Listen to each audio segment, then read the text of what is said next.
Big shout to the Ghosts and the Ghost sets. Today, history is made.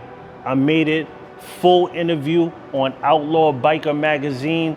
This is a special day for me. We're gonna review it, full interview. Let's get it. So today is a very special day for me. This is a legendary magazine, you know? And this was actually my favorite magazine. Some people say Easy Rider, you know, but this was more for my generation. The cover model is Bethany Moore.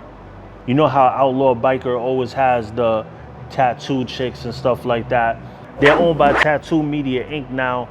It's not the original owners, so they're more of a tattoo-based company. So let's get into the center spread. Full interview by Philip Maraglia. And this is an honor to me. The picture on it, this one is a full chest tattoo done by Diamond Dave Tattoos. Shout out to my brother, he's done all my artwork. Even the ones that I don't like, he's covered it. The photos here, you know, me with the bike. And let's just get into a little bit of the interview. You could get these now, they're out right now, officially. So Philip says, for the readers of Outlaw Biker who may have never heard of you, please tell us how you grew up and what that experience was like. So I said I was born in Bayamon, Puerto Rico. I grew up on Decatur Ave and 205th Street in the Bronx, New York. In the 80s, when I was small, I saw a lot. My father was gone by the time I was 4 years old. Crack addiction got to him and everything that came with it, and he went to prison. I didn't see him again till I was 28. I dealt with physical abuse from a stepfather to the point that they took me out to live with my grandmother. Rest in peace to my grandmother too. I grew up with her because I was taken out the home. I was dealing with physical abuse as a child. You know, shouts to everybody that's been through that. It's rough when you're a small kid and it's not your parent. You know, I grew up, you know, in the Bronx, we all got our ass whooped. You know, by your parents is fine. You know, I'm not against that. You know, your parents doing it. Someone who's not your parent is just a different animal. I was a good kid, so I dealt with bullying. I started hitting my teens, it hardened me. I did 18 months as a juvenile at Lincoln Hall for robbery. I got deep into gangs and was Crip for a long time. When I was 19 years old, I got shot, and the person who shot me was also shot. I had a big attempted murder case that I winded up beating. I got into hip hop and I was on a lot of mixtapes and got notoriety, but started selling drugs to pay for the studio time. I got so deep into the gang and drug world and wound up getting locked up again as an adult and did 2 years for possession. When I came home, I had a home invasion from other Crip members, gun pointed to my face, and I made it out alive. I distanced myself from the gang world and had friends that were in clubs. Shout out to my brother Arson.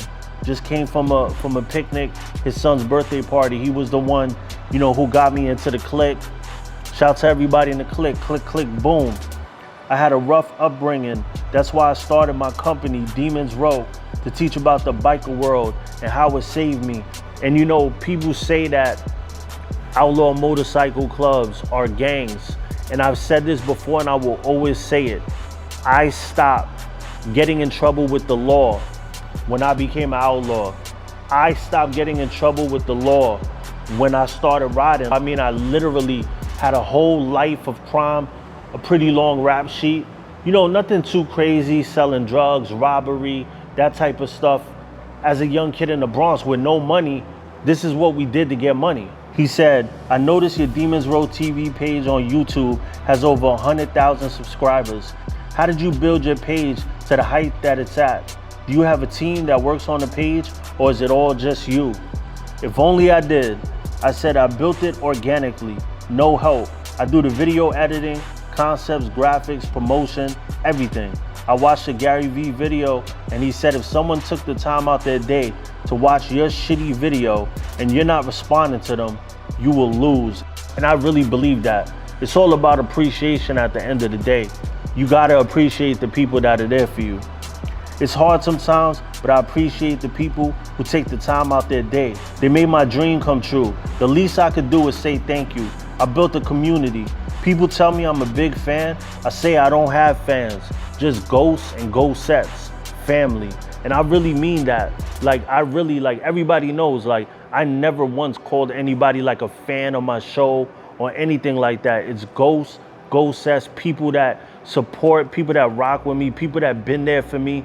That's what it's about. It's never fans, fanatics. Like, I don't really like that word. So before I read this part, you have seen on my show, like at my birthday party, different kind of diamonds. Out here on the East Coast, I'm riding different kind of diamonds. Like, there's so much love from the community, from California to New York, down to Florida.